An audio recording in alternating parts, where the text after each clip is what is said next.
Ici le philosophe jovialiste André Moreau. Vous commencez à connaître mon système de pensée. Vous savez que j'ai des concepts très particuliers.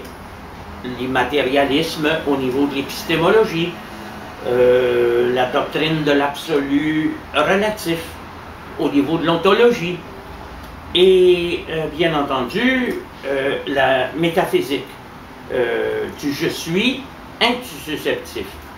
Ce soir, nous allons parler de quelque chose qui concerne la transmission d'un état d'être, car tel est ce que j'entends par enseignement.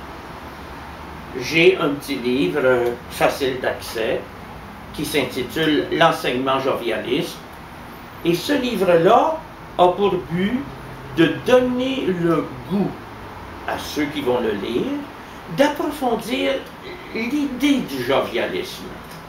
Évidemment, mes références au passé sont presque inexistantes.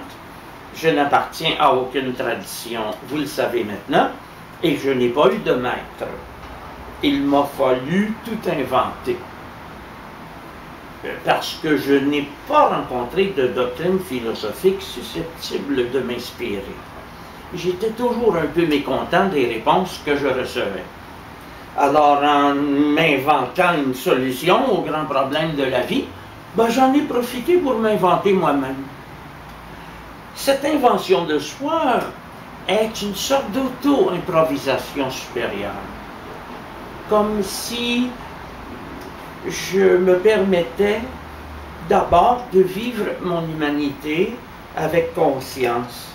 Alors, comme un sacerdoce, il y a un sacerdoce humain. Devenir un humain, ce qui est assez rare de nos jours, parce qu'on est plutôt des machines, des automates spirituels, est une chose qui mérite notre attention.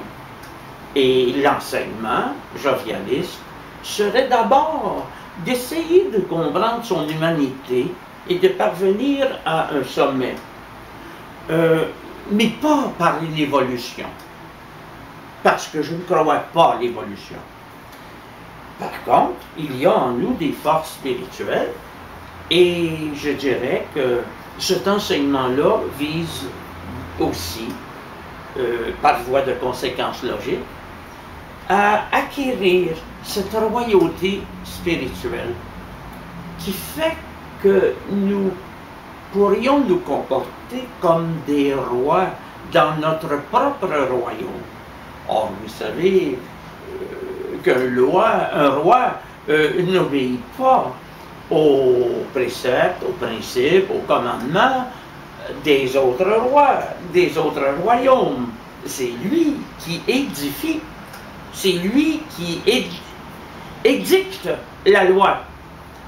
Il serait peut-être important que nous commencions à désobéir aux autres maintenant et à essayer de nous obéir à nous-mêmes. Cela implique que l'on passe un sérieux coup de balai dans les institutions sclérosées, orientales comme occidentales, métaphysiques comme religieuses. Et enfin, il y a cette grande idée de Dieu. L'enseignement jovialiste nous suggère que nous pourrions nous sentir Dieu. Et se sentir Dieu, s'investir de cette force, c'est quelque chose d'aussi simple que de respirer. Ainsi donc, cet enseignement va dans le sens de tous mes écrits, et vous pouvez le retrouver soit dans mes capsules, soit chez moi, où vous pouvez venir m'entendre.